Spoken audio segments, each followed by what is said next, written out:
singa oba okomawe wakasaawe emu nenkugamba nti okudde wakasaawe emu nga bukunidde kinnuma n'okomawo ku ssaawa 12 ejjo ne bw'oba tewanneetondedde kitegeeza nti nowategedde.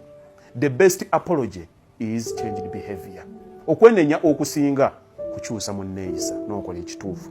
Naye bw'onneenenyeza nti nno wabadde olina kukomawo ssaawa emu ate bw'omala okwenenya enkya n'okomawo 2 kitegeeza nti kiri kye weenenyezza tewakitegeezezza era tewakitutte nga kikulu. Kati tulina abasajja ababeerawo awo nga ye amanyi n'okwetonda, mami nyenyi nkwegayiridde n'afukamira ne ku ttaka enkya naddeyo n'akola kyakoze. Kati buli lw'otandika okunyiiza omuntu ng'alabira ddala ky'omugamba enkya si kyokola ki si kyokola. Mulimu abantu abalemwa naye ng'omulabira ddala naye agezaako n'ogamba nabadde nkoze kino n'akunnyonnyola circumstances nga zitegeerekekera ddala ne mubeeramu abantu abagaana obugaanyi.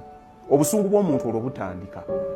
Abantu bonna abakola ebintu bino bye mulaba nti omusajja omukazi yakutte akabaawo n'akakuba omusajja ku mutwe kiba tekyatandisa babuuza nti nno kyavudde ku ki nti nno yamugambye ajjule emmere omukyala n'alwawo gw'olowooza emmere yebeemusizza. It is bottled up anger. Aba alina obusungu bwakuumidde mu nda ye ng'ebbanga ddene nnyo. Eno ebeera bubeezi mmanduso emuyamba kukola kiri kyakoze eki kyakola. Omuntu tatandikirawo n'agenda mu 10 straight away. Kati bino byonna ajja ng'agendi nga mentally destroyed. Obwongo bugenda butandika okukola ki butandika okufa nga buvaawo. Kaakati empuliziganya omuntu obwongo bwe bugenda buregisteringa ebice ebigenda bibeerawo. Kati weewalenga nnyo omuntu agamba nti nze oyo namuvaako kati mulaba bulabi. Tosobola kulaba bulabi muntu gw'obeera naye waka. Obeera olaba naye obeera obotolinga bintu mu bwongo. Obeera obatolinga bintu mu bwongo. Ate omuntu akwata ebintu n'abiteeka mu bwongo n'abikunyirawo. Buli lw'otandika okugumiikiriza olutalo lw'ebweru otandika okufuna olutalo mu ndaayo. Nti bwe ntandika okuba nga sikyasobola kwogera ku kintu wano ntandika olutalo mu bwongo bwange olulala. Oli n'atandika okujja n'ogamba nti mulimu omuntu ayinza okutuulawo naye ng'alina lot of chaos mu bwongo bwe. N'ayogera na bulungi nnyo naye nga kyalina ano mu bwongo. Tosobola kikola ki tosobola kitegeera. Ekyo ekintu kivaawo naki nakwogera ku nsonga nakutegeeza nsonga n'ogikolako na muntu kutegeera nti nno kino tukikanyeeko oba kino tukkirize nti tetugenda kikkiriziganyaako n'abantu okweyigiriza nti kino kankyesonyiwe.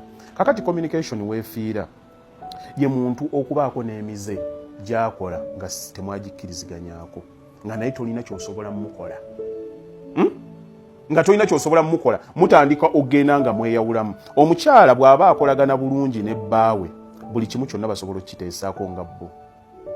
Mulimu abakyala nga kale ye tetugaanye yamanyiira okuba nti abeewaabwe abamanyi alina n'emikwano naye omuntu ayagalira ddala omuntu mu mutima gwe basobola okujja ne bamakinga union ne babeera ne ka limited company kaabwe nga balina bye bakkiriziganyaako. Era singa batabuka omuntu oyo addayo n'atandika okunoonya n'ab'eŋŋanda be yali yeerabira edda.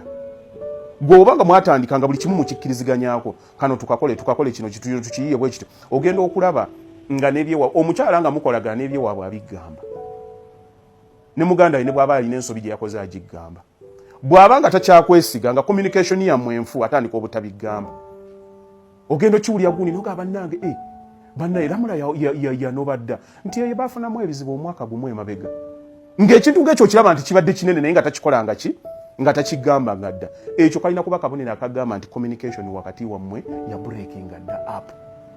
Okitegeera naye mulimu abantu ebintu ebyo batabitwala nga nsonga. Kati communication kyeki? Communication kwe kuyiga okwogerezeganya mu bufumbo buno. Communication yamu okuyiga okwogerezeganya on a daily without editing. Yogera nga tolinga zino video zetukoze ng'osalaasalamu. Buli muntu lwatandika okusalaasalamu manya kitegeeza nti no naawe takwesiga 10 ku kinnaakyo. Ate ekirala tuyige kye bayita ekitiibwa n'okutya.